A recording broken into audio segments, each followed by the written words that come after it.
ರಾಷ್ಟ್ರ ರಾಜಧಾನಿ ದೆಹಲಿಯಲ್ಲಿ ಕೂಡ ಮಳೆ ಆರ್ಭಟಿಸ್ತಾ ಇದೆ.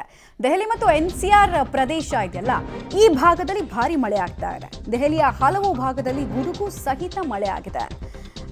ಪ್ರಮುಖವಾಗಿ ವಿಮಾನ ನಿಲ್ದಾಣದಲ್ಲೂ ಕೂಡ ಭಾರಿ ಅಧ್ವಾನ ಸೃಷ್ಟಿಯಾಗಿದೆ. ಐಜಿಐ ವಿಮಾನ ನಿಲ್ದಾಣದಲ್ಲಿ ಮಳೆಯಿಂದ ಆಗಿರುವಂತಹ ಅಧ್ವಾನ ಸುಮಾರು 49 ವಿಮಾನಗಳ ಮಾರ್ಗವನ್ನು ಬದಲಾವಣೆ ಮಾಡಬೇಕಾಗಿ ಬಂತು. 100ಕ್ಕೂ ಹೆಚ್ಚು ವಿಮಾನಗಳ ಹಾರಾಟದಲ್ಲಿ ಅಡಚಣೆ ಉಂಟಾಯಿತು. ವಿಪರೀತವಾಗಿ ಇನ್ಕನ್ವೀನಿಯನ್ಸ್ ಆಗಿದೆ ಜನಕ್ಕೆ. ಪೊಲೀಸ್ ಠಾಣೆಯ ಮೇಲ್ಚಾವಣಿಯೇ ಕುಸಿದು ಪೊಲೀಸ್ ಅಧಿಕಾರಿಯೊಬ್ಬರು ಸಾವನ್ನಪ್ಪಿರೋದ್ರ ಡೀಟೇಲ್ಸ್ ಕೂಡ ಸಿಗ್ತಾ ಇದೆ. ಮಳೆ ಸೃಷ್ಟಿ ಮಾಡಿರುವಂತಹ ಅನಾಹುತಕ್ಕೆ ಸಂಬಂಧಪಟ್ಟಂತೆ ನೀವು ನೋಡಿ, ಇಲ್ಲಿ ವಿಜುವಲ್ ನೋಡಿ ಎಷ್ಟು ಭಯಾನಕವಾಗಿದೆ ಅಂತ. ನೋಡ್ತಾ ಇದ್ದ ಹಾಗೆ ಮೇಲ್ಚಾವಣಿ ಹೇಗೆ ಕುಸಿದು ಬರುತ್ತೆ ಅಂತ ಕೆಳಗಡೆ.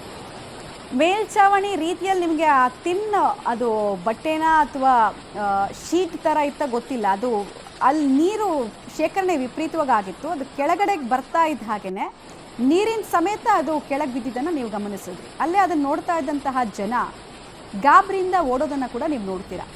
ಆಮೇಲೆ ಪ್ರಮುಖ ಅಂಡರ್ಪಾಸ್ಗಳು ಅಲ್ಲೂ ಕೂಡ ನಮ್ಮ ಬೆಂಗಳೂರಿನಲ್ಲಿ ಯಾವ ದೃಶ್ಯ ಕಾಣೋದಕ್ಕೆ ಸಿಗುತ್ತೆ ನಮಗೆ, ಅಂಡರ್ಪಾಸ್ಗಳಲ್ಲಿ ಅಲ್ಲೂ ನೀರು ನಿಂತಿದೆ, ಗಾಡಿಗಳೆಲ್ಲ ಕೆಟ್ಟು ನಿಂತಿರೋದು ಕಂಡು ಬರ್ತಾ ಇದೆ.